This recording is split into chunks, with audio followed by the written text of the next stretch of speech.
कालों के काल महाकाल बाबा की जय बोलो। जगत माई महामाई माँ भद्रकाली की जय बोलो। माता रानी के साचे दरबार की जय बोलो। मीन राशि वालों, स्वागत है आप सभी का मीन मंथन यूट्यूब चैनल में। सावन के इस पवित्र महीने में भूल कर भी मत चले जाना इन 3 जगहों पर, वरना बहुत बड़ा अनर्थ हो जाएगा और आपकी हर एक खुशी मातम में बदल जाएगी। यह वीडियो असल में कोई साधारण वीडियो नहीं है, यह आपके लिए एक बहुत बड़ी चेतावनी है। समय रहते आप इस ज्ञान को अच्छी तरह से समझ लेना, वरना बाद में आपको बहुत पछताना पड़ेगा, या यूं कहें कि पछताने का भी मौका नहीं मिलेगा, क्योंकि पूरा सावन का महीना आपका बर्बाद हो जाएगा और बाबा भोलेनाथ के साथ साथ स्वयं शनिदेव भी आपके ऊपर भयंकर क्रोधित हो जाएंगे। जी हाँ बंधुओं, याद रखना कि आपके जीवन में अभी परेशानियों का जो दौर है वह समाप्त नहीं हुआ है। अभी आपकी परीक्षा की घड़ियां चल रही हैं, लेकिन ऐसे में यह जो सावन का पवित्र महीना है, यह आपके जीवन में बहुत ही चमत्कारी बदलाव लेकर आ सकता है, क्योंकि यह महीना हमारे भोले भाले भोलेनाथ को समर्पित है।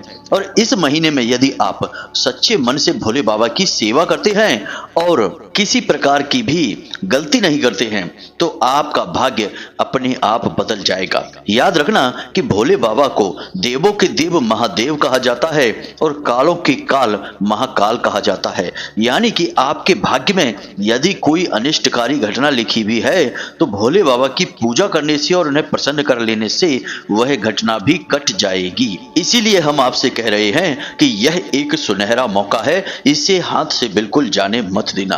तो अब हमने आपको कई पूजा पाठ विधि विधान बताए हैं और आज के इस वीडियो में भी हम आपको एक ऐसा सिद्ध और चमत्कारी और बेहद ही प्राचीन उपाय बताने जा रहे हैं, जिसे आपको केवल सोमवार के सोमवार ही करना है। और आप देखेंगे कि यह सावन का महीना समाप्त होते होते आपके जीवन से कैसे हर एक कष्ट तकलीफ गायब हो जाएगा और आपके जीवन में धन दौलत और खुशियां भर जाएंगी। आप जीते जी स्वर्ग का सुख भोगने लगेंगे। बस शर्त एक ही है कि आपको इस पूरे सावन के महीने में भूल कर भी इन 3 स्थानों पर, या यूं कहें कि अपशगुनी जगहों पर नहीं जाना है। मित्रों, याद रखना कि स्थान का बहुत अधिक महत्व होता है, तभी तो मंदिर जैसे पवित्र स्थान पर जाकर दुखी से दुखी इंसान का भी मन शांत होने लगता है। बेचैनी कितनी भी हो, मन में ईश्वर की कृपा की गंगा बहने लगती है और इंसान एक अद्भुत सुख और लगाव का अनुभव करता है।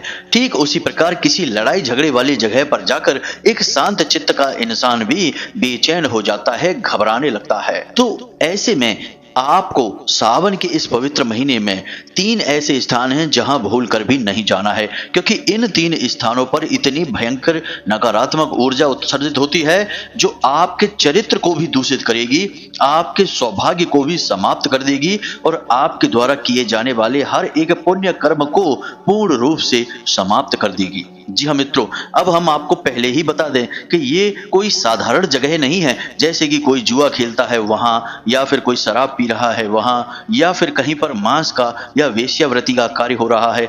ऐसी किसी जगह पर हम नहीं कह रहे हैं, ये तो सामान्य जगहें हैं, लेकिन शास्त्रों में कुछ बहुत ही गूढ़ और बहुत ही बड़े ज्ञान का वर्णन मिलता है और वहीं पर आपको पता चलेगा कि कौन सी ऐसी जगह हैं जहां पर भगवान ने भी सामान्य इंसान को जाने से मना कर दिया है। यदि आप जाते हैं तो निश्चित तौर पर आप भगवान भोलेनाथ से तो दंड प्राप्त करेंगे ही, लेकिन स्वयं शनिदेव और राहु केतु भी आपके पीछे पड़ जाएंगे, क्योंकि याद रखना कि देवों के देव महादेव के सभी देवी देवता सेवक ही हैं, उनकी आराधना ही करते हैं और उन्हीं की भक्ति से बल प्राप्त करते हैं। तो जब महादेव आपसे प्रसन्न नहीं हैं, वे ही आपसे क्रोधित हैं, तो फिर अन्य देवी देवताओं का तो कहना ही क्या है। और आपको एक बात हम और बता दें कि 29 जून से शनिदेव वैसे भी बकरी चाल चल रहे हैं, तो यह समय आपके लिए तलवार की धार पर चलने के समान है। जरा सी लापरवाही से आप अपने आप को ही जख्मी कर बैठेंगे। तो ऐसे में यदि आपने इस विशेष ज्ञान को पूर्ण रूप से हासिल नहीं किया, हमारे द्वारा बताई हुई बातों को अच्छी तरह से नहीं समझा, तो निश्चित तौर पर आप अपना बहुत बड़ा घाटा करवा बैठेंगे। मित्रों, याद रखना कि हम जो भी वीडियो बनाते हैं, जो भी हम ज्ञान की बातें आपको बताते हैं, वे आपको पूरे YouTube पर कहीं नहीं मिलेगी। लोग हमारी नकल कर करके आपको उल्टी सीधी कही सुनी बातें बताते रहते हैं, लेकिन शुद्ध ज्ञान उनके पास हो ही नहीं सकता है, क्योंकि इसका कारण यह है कि ज्योतिष और आध्यात्म का शुद्ध ज्ञान तो केवल उसी के पास होगा जो स्वयं आध्यात्मिक होगा, जिसने स्वयं साधनाएं की होंगी और भगवान की लंबे समय तक सेवा की होगी। याद रखना बंधुओं कि ज्योतिष और आध्यात्म कोई व्यापार का विषय नहीं है। यहाँ पैसे का लालच जिसने भी कर लिया उसका विनाश अपने आप हो जाता है और उसके द्वारा दिया गया ज्ञान कभी भी फलित नहीं हो सकता है। लेकिन हम तो जो भी कार्य करते हैं, जो भी ज्ञान आपको देते हैं, उसे माता रानी की सेवा समझकर करते हैं। हमें इससे कोई मतलब नहीं कि हमें क्या मिलेगा क्या नहीं मिलेगा। हम तो बस माता रानी की सेवा करते हैं और उनकी ही कृपा के सहारे जीवित रहते हैं। इसलिए आप हमारी बातों पर बिना किसी शंका के आराम से भरोसा कर सकते हैं, क्योंकि हम माता भद्रकाली के सच्चे सेवक हैं। लंबे समय से उनकी सेवाएं करते चले आ रहे हैं और हम खुले मैदान में आकर आपको सारी जानकारी देते हैं, कोई छुपकर बातें नहीं बताते। इसीलिए हम अपना नंबर भी अपने डिस्क्रिप्शन बॉक्स में देते हैं, जहां से आप सीधे धाम से जुड़ सकते हैं और अपनी समस्याओं के समाधान प्राप्त कर सकते हैं। तो उम्मीद है कि आप हमारी बातों और भावनाओं को अच्छी तरह से समझ चुके होंगे। अब बस आपसे निवेदन यही है कि जैसे हम माता रानी की सेवा करने के भाव से आपको वीडियो देते हैं, ज्ञान देते हैं, आप भी उसे माता रानी का प्रसाद समझकर ही ग्रहण करें और पूरा वीडियो अवश्य देखें। यदि आपने आज इस वीडियो को पूरा नहीं देखा तो आप एक बहुत बड़ा अनर्थ अपने जीवन में कर बैठेंगे। बहुत बड़ा श्राप और पाप दोनों ही आपके ऊपर आ जाएगा, क्योंकि आप अनजाने में भूल कर बैठेंगे और भोले बाबा के क्रोध के भाजन हो जाएंगे। आपकी पूजा पाठ का पूर्ण फल समाप्त हो जाएगा। तो चलिए आज के इस विशेष ज्ञानवर्धक वीडियो की शुरुआत करते हैं, लेकिन उससे पहले हम चाहेंगे कि आप माता रानी को आभार अवश्य व्यक्त करें। तो कमेंट में पूरे प्रेम और भाव के साथ एक बार नहीं 3 बार लिखना, जय मां भद्रकाली कृपा करो। माता रानी आपके ऊपर पूरी कृपा और आशीर्वाद बनाए रखेंगी। आपका जीवन स्वर्ग के समान सुंदर हो जाएगा। इसी के साथ साथ जय भोलेनाथ, जय महाकाल भी अवश्य लिखें, क्योंकि यह सावन का महीना है और बाबा की कृपा तो सबको चाहिए ही चाहिए। इसी के साथ साथ बंधुओं, माता रानी के इस तुच्छ दास का आपसे छोटा सा निवेदन और है कि यदि आप चैनल पर पहली बार आए हैं तो आप इस चैनल परिवार के और माता रानी के दिव्य परिवार के सदस्य बने और चैनल को जरूर सब्सक्राइब करें। और यकीन मानिए कि जैसे ही आप आज चैनल सब्सक्राइब करेंगे, कल से ही आपके जीवन की हर एक समस्या अपने आप समाप्त होने लगेगी और आपके जीवन में खुशियां प्रवेश करने लगेंगी। यह माता रानी की कृपा रहेगी, उनका आशीर्वाद आपके ऊपर रहेगा जो अपने आप ही आ जाएगा, क्योंकि आप माता रानी के परिवार के सदस्य बन चुके हैं। तो चलिए जल्दी से चैनल को सब्सक्राइब करिए, फिर आगे बढ़ते हैं। मित्रों, अब जो बातें हम आपको बताने जा रहे हैं उन बातों को पूरे ध्यान के साथ सुनना और समझने की कोशिश करना। सबसे पहले हम आपकी कुंडली और आपकी राशि की ग्रह दशा आपको बता देते हैं, जिससे आपको थोड़ा सा मानसिक सुकून प्राप्त होगा और अच्छा लगेगा। इसका कारण यह है कि आपकी कुंडली और राशि में ग्रहों की दशा बहुत अच्छी बनी हुई है। बस एक ही जगह से थोड़ी सी समस्या समझ में आ रही है, उसका भी आप आराम से समाधान कर लेंगे। बस आपको कुछ जरूरी और छोटे छोटे कार्य करने होंगे। सबसे पहले हम आपको बता दें कि इसी महीने की 16 तारीख को सूर्य देवता ने कर्क राशि में प्रवेश करके 3 बड़े ही अद्भुत योगों का निर्माण कर दिया है, जिनका आपको विशेष लाभ प्राप्त होगा ही होगा। इसका कारण यह है कि सूर्य देवता पूरी राशि चक्र के सभी ग्रहों के राजा हैं और जब सूर्य देवता किसी ग्रह योग का निर्माण करते हैं तो उसका प्रभाव संपूर्ण राशि चक्र की राशियों पर पड़ता ही पड़ता है। तो अब जरा ध्यान से सुनिए। सूर्य देवता ने बुध और शुक्र के साथ मिलकर एक बड़ी ही खूबसूरत युति का निर्माण किया है, जिसे हम त्रिग्रही राजयोग कहते हैं। जी हाँ बंधुओं, और इस राजयोग को कई अन्य नामों से भी जाना जाता है, जैसे कि बुध आदित्य योग, शुक्र आदित्य योग और भाग्योदय योग। जी हाँ मित्रों, इस योग के निर्माण से भाग्योदय होना प्रारंभ हो जाता है। तो अब आप इस बात को जरा समझने की कोशिश करें और अपने जीवन पर बारीकी से नजर रखें। जितनी समस्याएं आपके जीवन में चल रही थी धन दौलत को, रुपए पैसे को लेकर, वे समस्याएं धीरे धीरे समाप्त होनी शुरू हो जाएंगी। जी हाँ मित्रों, आने वाले 6 से 8 दिनों में आपको रुपए पैसे से लेकर जितने भी कष्ट हैं वे अपने आप समाप्त होते चले जाएंगे। यानी कि कहीं पर आपका पैसा अटका हुआ है तो वह आपको प्राप्त हो जाएगा, या फिर कहीं आपने पैसा इन्वेस्ट किया था तो आपको अच्छा खासा रिटर्न वहां से मिलेगा, फायदा मिलेगा। व्यापारियों के लिए यह समय बहुत अच्छा रहने वाला है और व्यापार में अच्छी तरक्की करेंगे, नए नए अवसर प्राप्त होंगे, व्यापार को बढ़ाने के भी अवसर आपको प्राप्त होंगे। कहीं से पार्टनरशिप या फिर अच्छा खासा रुपए पैसे इन्वेस्टमेंट मिल सकता है, फंड मिल सकता है, या फिर आप खुद ही कहीं ना कहीं से कुछ ऐसी व्यवस्थाएं बनाएंगे कि आप अपने व्यापार को बढ़ा लेंगे। और आप जब व्यापार को बढ़ा लेंगे तो आपको वहां से लाभ भी अच्छे खासे प्राप्त होंगे, क्योंकि आपकी उन्नति का अब समय आ चुका है। जी हाँ बंधुओं, कहीं ना कहीं से किसी न किसी प्रकार से आपकी उन्नति होगी ही होगी। दूसरा कि आपका पारिवारिक जीवन भी अब शांत और सुंदर होता चला जाएगा।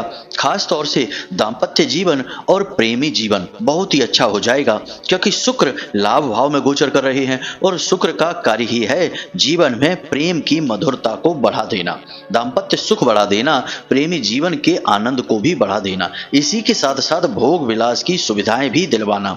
यानी कि आपके जीवन में आराम भी बढ़ेगा, चैन भी बढ़ेगा और भोग विलास की चीजें और सुविधाएं भी आपके जीवन में आने लगेंगी। जी हाँ मित्रों, आने वाला एक सप्ताह यानी कि 6 से 7 दिनों का समय प्रेमियों के लिए बहुत ही सुंदर होने जा रहा है। यह बात आप अपने दिमाग में बैठा लीजिए। अब जो पढ़ाई लिखाई कर रहे हैं विद्यार्थी या नौकरी की तैयारी कर रहे हैं, उनको भी अच्छे अवसर प्राप्त होंगे और अगले 6 से 7 दिनों में उन्हें कहीं ना कहीं से विशेष मौके प्राप्त होंगे जिससे वो जीवन में आगे बढ़ सकते हैं। नौकरी ढूंढ रहे हैं जो लोग, उनकी नौकरी लग सकती है, या फिर कोई ऐसी चर्चा हो सकती है जिससे भविष्य में नजदीकी समय में उनकी नौकरी लग जाएगी। कुल मिलाकर ग्रहों को अगर देखा जाए तो आपकी राशि में, आपकी कुंडली में स्थिति बहुत अच्छी बनी हुई है, मजबूत स्थिति है। इस स्थिति में जातक हर हालत में तरक्की करता ही करता है। धन दौलत, रुपए पैसे, प्रेम और मान सम्मान, सामाजिक रुतबा सब कुछ हासिल कर लेता है, क्योंकि यह बड़ा ही अद्भुत योग बना हुआ है। लेकिन इसी योग के बीच में एक छोटी सी परेशानी भी है जिसके बारे में हमने आपको बताया था। मित्रों, अब आप कहेंगे कि अभी तो आप अच्छी बातें कर रहे थे, अब अचानक से यह परेशानी की बात कहां से आ गई? तो एक बात याद रखना, अगर हम आपको केवल अच्छी अच्छी बातें बताकर ही चले जाएंगे तो यह असल में आपके साथ अन्याय हो जाएगा। याद रखना कि हर एक अच्छी चीज के बुरे पहलू भी होते हैं, सिक्के के भी 2 पहलू होते हैं और समय के भी 2 पहलू होते हैं, अच्छा और बुरा, और दिन और रात ये हमेशा साथ ही रहते हैं। तो यदि आपको एक समय की जानकारी दी जाएगी तो दूसरे समय की जानकारी भी मिलनी बहुत अधिक आवश्यक है। अब जब हम कहते हैं कि कुछ बुरा होने वाला है तो इसका मतलब यह नहीं है कि आपको डरना है। बुरा होने वाला है जब हम कहते हैं तो इसका मतलब यह है कि आपको अपने मन को मजबूत कर लेना है और उस बुरे के लिए तैयारियां कर लेना है। जी हाँ बंधुओं, ताकि जब वैसी परिस्थितियां बने तो आप उसी के अनुसार बर्ताव कर सकें, पहले से ही आप तैयार रह सकें। ज्योतिष की यही तो खूबसूरती है कि यह आपको भविष्य के लिए संकेत देता है और तैयार होने का मौका देता है, वरना दुर्घटना हो जाती है और पता भी नहीं चलता है और बड़े बड़े हादसे हो जाते हैं। लेकिन यदि कोई ज्योतिषी कह देता है कि अगले 4-5 दिनों तक वाहन संभल कर चलाना, शनि भारी है, दुर्घटना हो सकती है, तो आप संभल कर चलेंगे। तो यदि दुर्घटना होगी भी तो आपको पहले से पता रहेगा कि दुर्घटना का आभास हो रहा था, संकेत मिल चुका था, तो आप संभल कर चलेंगे तो चोट कम लगेगी, आपको परेशानी कम होगी। आप समझ रहे हैं ना कि हम आपसे क्या कहना चाहते हैं? तो बस यही है, जब हम कहते हैं कि नकारात्मक है तो आपको डरना नहीं है, बस समझना है कि परिस्थितियां कैसी बनेंगी। तो नकारात्मक क्या है इसे आप ध्यान से समझिए। शनि और राहु दोनों आपके लिए परेशानियां खड़ी करेंगे। अब याद रखिए कि शनि बकरी चाल चल रहे हैं और लंबे समय तक बकरी चाल में ही रहेंगे, और शनि की बकरी चाल बहुत खतरनाक होती है। इसका खतरा यह होता है कि यह आपकी छोटी से छोटी गलती की भी सजा आपको भारी से भारी दिलवाती है। दूसरा कि आपको मेहनत बहुत अधिक करवाती है। बकरी चाल, जी हाँ बंधुओं, वही भी शनि की। बहुत मेहनत करेंगे तब आपको कहीं जरा सा फल प्राप्त होगा। जी हाँ मित्रों, यानी 100% मेहनत करेंगे तब 5 या 10% रिजल्ट आपको प्राप्त होगा। दूसरा कि राहु, अब राहु भी ऐसी स्थितियों के ही तलाश में रहते हैं। याद रखना कि राहु बहुत ही चालाक ग्रह है। यह हमेशा आपके दिमाग के साथ खेलता है। वैसे भी राहु के पास शरीर नहीं है, बस दिमाग ही है, तो वह जातक के दिमाग के साथ ही खेलता है। तो जब ऐसे में आप मेहनत बहुत कर रहे हैं, फल बहुत कम मिल रहा है, तो राहु आपके मन में तरह तरह के उल्टे सीधे विचार डालेगा और वह आपको अपने विचार ही लगेंगे। आपको लगेगा कि अब इस काम को बदल देते हैं, यह काम अच्छा नहीं है। व्यापार में मेहनत बहुत कर रहे हैं, लाभ नहीं मिल पा रहे हैं, बार बार रुकावटें आ रही हैं, व्यापार को बदल देते हैं। पढ़ने वाले बच्चे हैं, वे सोचेंगे कि अब पढ़ाई में कुछ नहीं रखा है, पढ़ाई बंद कर देते हैं, कहीं नौकरी कर लेते हैं। नौकरी करने वाले सोचेंगे कि यहाँ नौकरी कर रहे हैं, ज़्यादा फायदा नहीं हो रहा है, कहीं और नौकरी कर लेते हैं। यानी काम बदलने का विचार यह राहु आपके मन में डालेगा, और यदि यह विचार आपके मन में आता है तो आप सतर्क हो जाना। यह राहु का विचार है, आपका नहीं। आपसे शनिदेव क्या कह रहे हैं, इसे आपको समझना होगा। शनिदेव कहते हैं कि खरगोश मत बनो, कछुआ बनकर चलो। आज की गई मेहनत इकट्ठा हो रही है और कल जब शनिदेव अपने प्रभाव से हल्के होंगे और बकरी चाल से हटेंगे तो आपको अचानक बहुत बड़े बड़े परिणाम प्राप्त होंगे। जी हाँ बंधुओं, हमने कई ऐसे जातक देखे हैं जिनके ऊपर शनि की 7.5 चल रही थी और उस 7.5 में उन्होंने भयंकर कष्ट सहे, लेकिन भक्ति भाव, भगवान के प्रति समर्पण कम नहीं होने दिया और अपने अंदर की इंसानियत को भी हटने नहीं दिया और सच्चे मन से मेहनत करते रहे, भगवान की पूजा पाठ करते रहे। और फिर क्या हुआ, जब शनि की 7.5 हल्की हुई, क्योंकि याद रखना कि आखिरी के जो 2.5 साल होते हैं उनमें शनिदेव का प्रभाव कम होता चला जाता है, तो उनके जीवन में तरक्की आनी शुरू हुई और जो इंसान 7-8 हजार की नौकरी कर रहा था, आज वह लाखों रुपए कमा रहा है और अपने जीवन में सारे सुख भोग रहा है। जी हाँ बंधुओं, यह होता है शनि का प्रभाव। शनि जब भारी होते हैं तो वे आपको इतना मजबूत बना देते हैं कि फिर दुनिया की बड़ी से बड़ी समस्या आपका बाल भी बांका नहीं कर सकती है। जी हाँ बंधुओं, शनि एक कठोर शिक्षक हैं। वे आपको बहुत मजबूती से पाठ रटवाते हैं, जीवन के पाठ। तो बस आपको नकारात्मक नहीं लेना है इन चीजों को, और राहु इन स्थितियों का लाभ उठाना चाहते हैं और आपको आपके मार्ग से विचलित करना चाहते हैं। तो अब राहु जब आपके मन में ऐसे विचार डालें तो सतर्क हो जाना।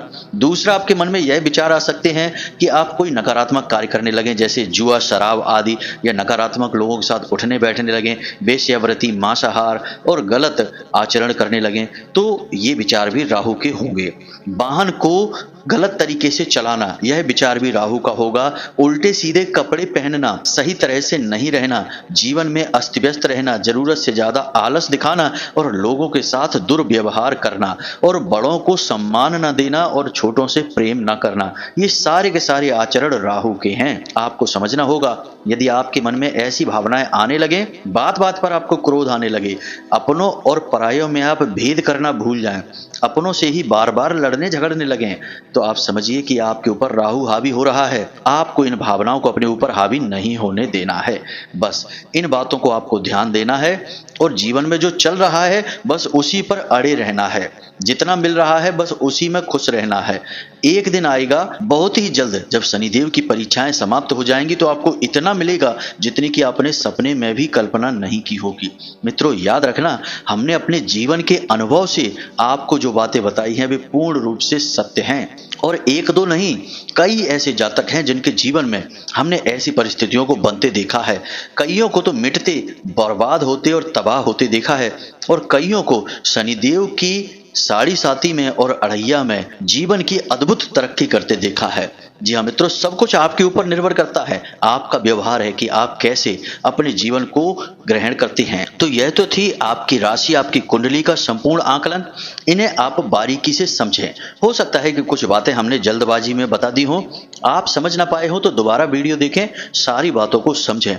यह ज्ञान आपको बहुत ही अद्भुत बदलाव जीवन में लाने में मदद करेगा, क्योंकि यह सच्चा ज्ञान है, सत्य है, और सत्य ही जीवन की नींव है, आधार है। अब हम आपको बताते हैं वे 3 स्थान जहां पर आपको इस पूरे सावन के महीने भूल कर भी नहीं जाना है।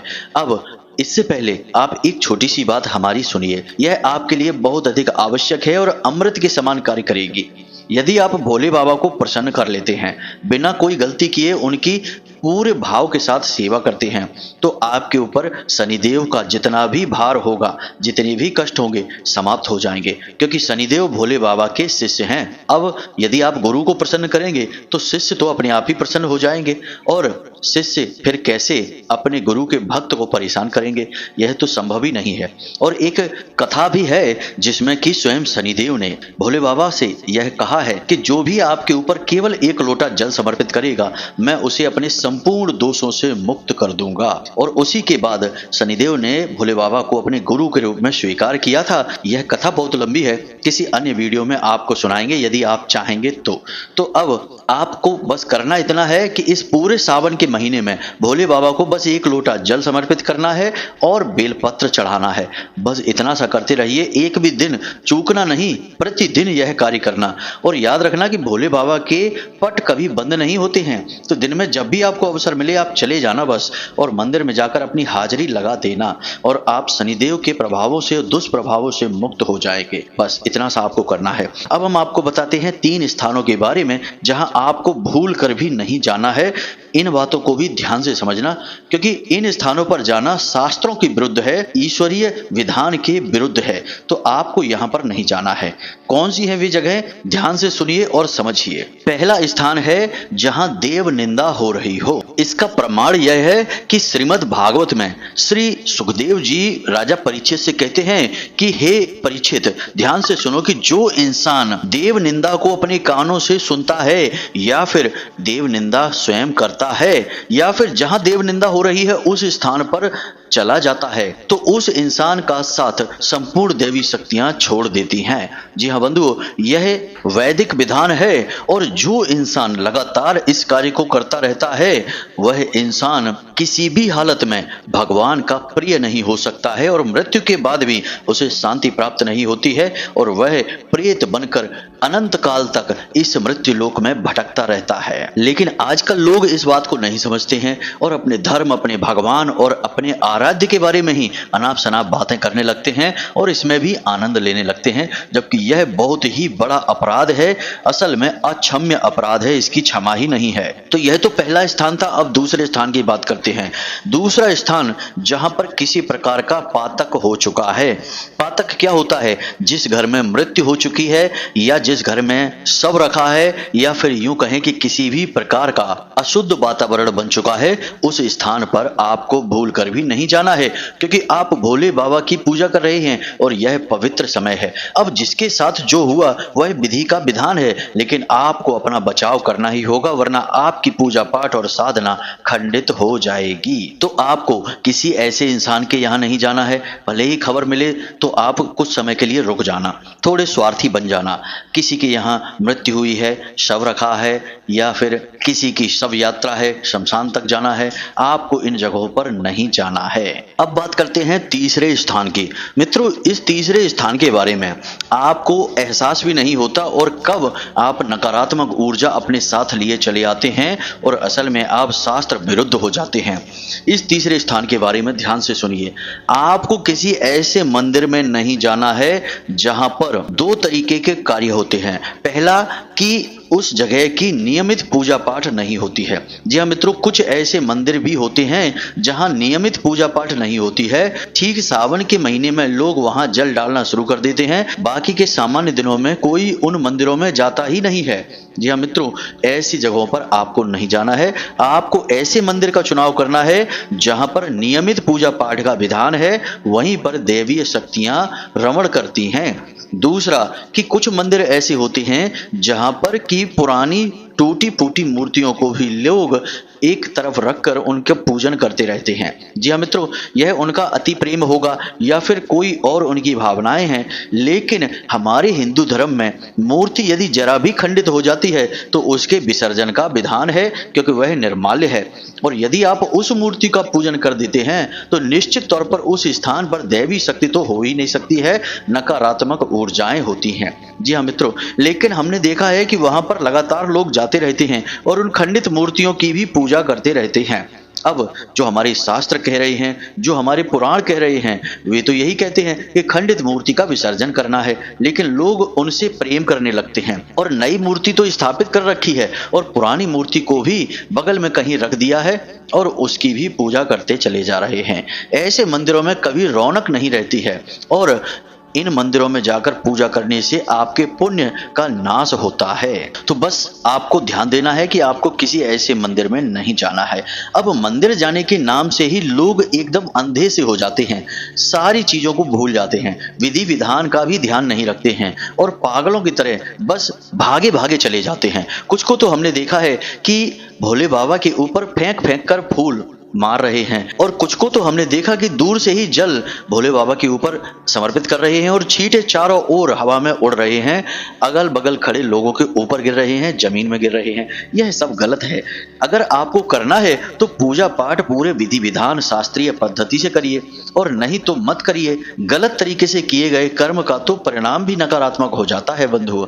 तो उम्मीद है कि जो बातें हमने आपको बताई हैं वे बातें आप अपने जीवन में प्रयोग करेंगे, उन्हें समझ चुके हैं और इस सावन के महीने में इन बातों को आपको जानना बहुत अधिक आवश्यक है, वरना अनजाने में ही आपसे भूल हो जाती और आपके पुण्य का नाश हो जाता। वैसे भी तो जीवन में परेशानियां कोई कम नहीं है, नई परेशानियां भी खड़ी होने लगती। तो इसी के साथ साथ यदि कोई आपके मन में प्रश्न उठता है तो आप कमेंट करके पूछें या फिर डिस्क्रिप्शन में दिए गए नंबर पर व्हाट्सएप मैसेज करके भी पूछ सकते हैं। बहुत जल्दी हम फोन पर बात करने की सुविधा भी शुरू करने जा रहे हैं माता रानी के आशीर्वाद से।